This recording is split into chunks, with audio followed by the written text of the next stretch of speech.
I would like to welcome Zeki Ozek from Ozek Makina, Rotary Kiln Services.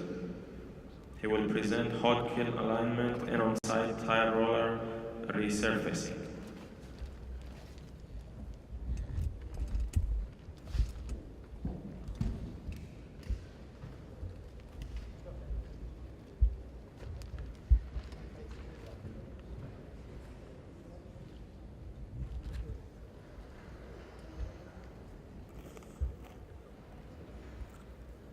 Good afternoon. I am Zeki Ozek from Ozek Makina, Rotary Kiln Services, based in Istanbul, Turkey. Basically, we are dealing with Rotary Kiln services such as machining and grinding of tires and rollers on site at kiln speeds at up to 3.5 RPM and making hot kiln alignment and selling some lubricant products to the market. Today we will be discussing about basic kiln problems and some basic solutions to them.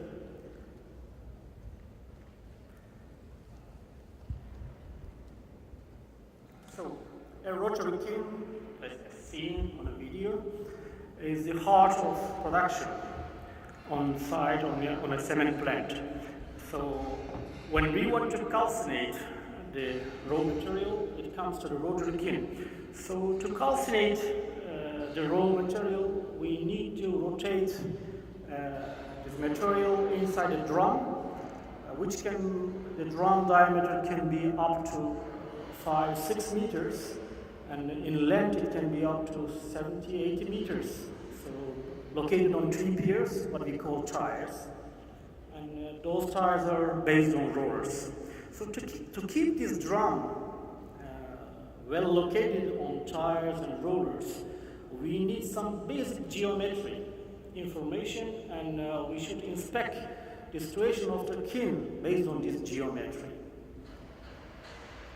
So when we say rotary kiln problems, we can talk about misalignment, poor axial movement, rollers give high bearing temperatures, tire and roller surface wear, shell deformation, high ovality, unexpected tire shell relations, brake failure, gear failure, and seal problems.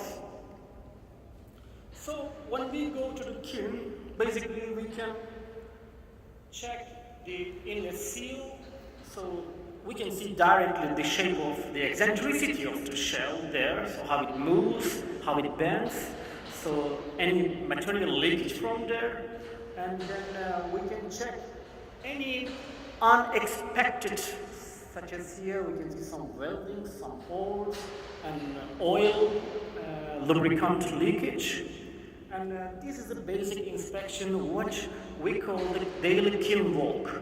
So the engineer who is related with the kiln is expected to walk nearby the kiln every day to see what's going on there. What's the change? If you do it daily, then you can compare what's changing from day to day. And again, we can see the tire size, the lateral size of tire, the growth size, the efficiency of them, and the drive area, and of course the tire bore and gear hoods, and also the size of the rollers and the hood. So, to inspect a kiln basically is a visual thing. But when you go further, you need to get some numbers from the kiln. So make some measures from the kiln. The distance changes from time to time, the diameter of the roller changes from time to time, and it wears. It can wear conically, concave, convexly, and it affects directly the axial movement of the kiln. So we start telling about the kiln is always running down or always running up. So from beginning, we should understand what is happening in the kiln by numbers, by measures. In basic theory, we have a tire and 2 rollers.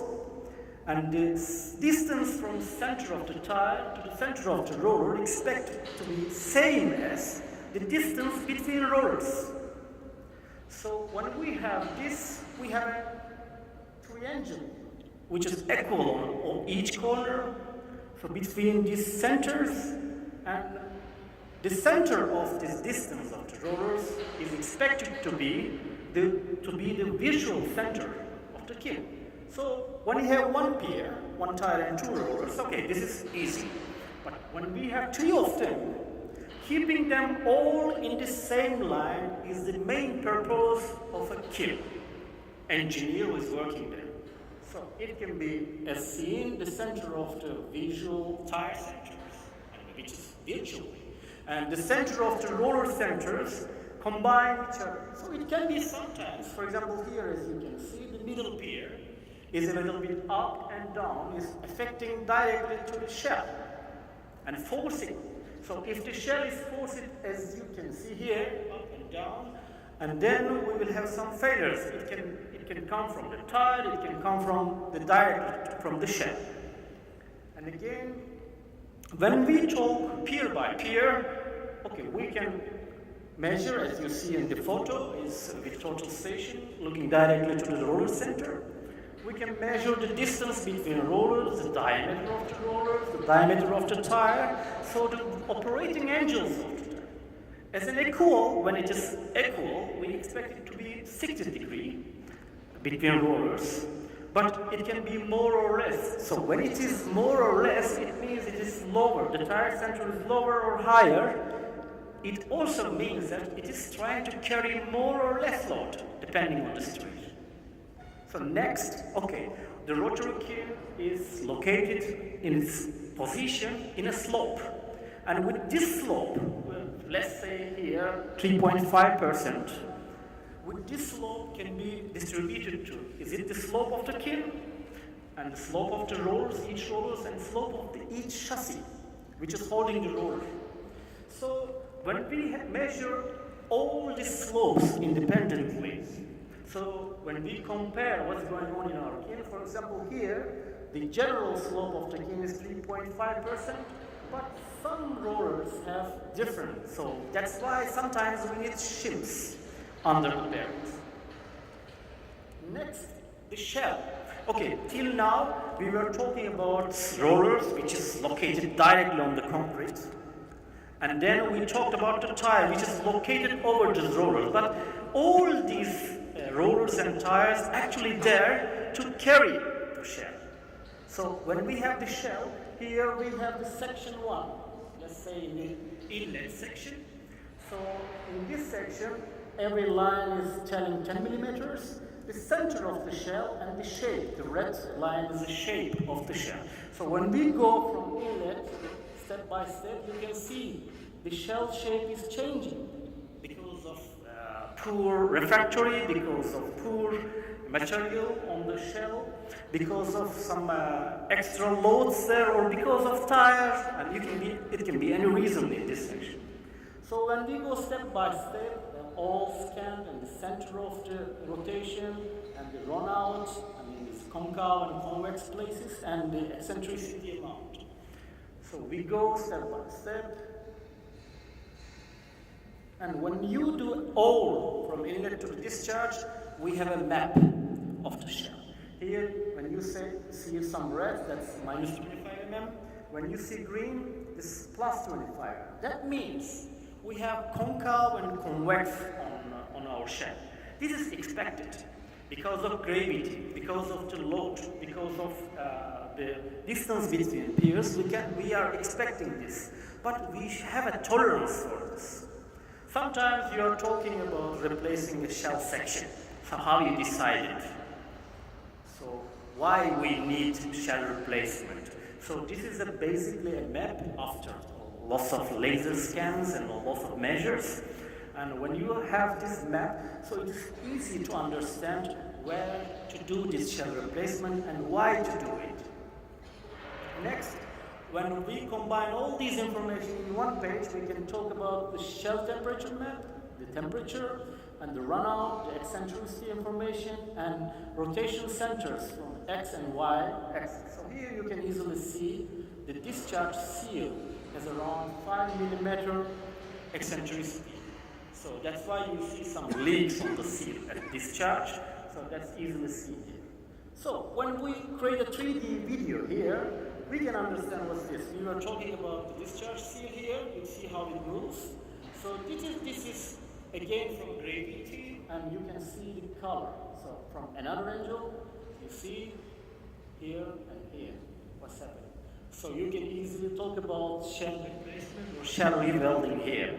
So when we have this measurement on site, visually you understand what is going on there, and it's very easy to decide to replace or reweld the shell by this visual.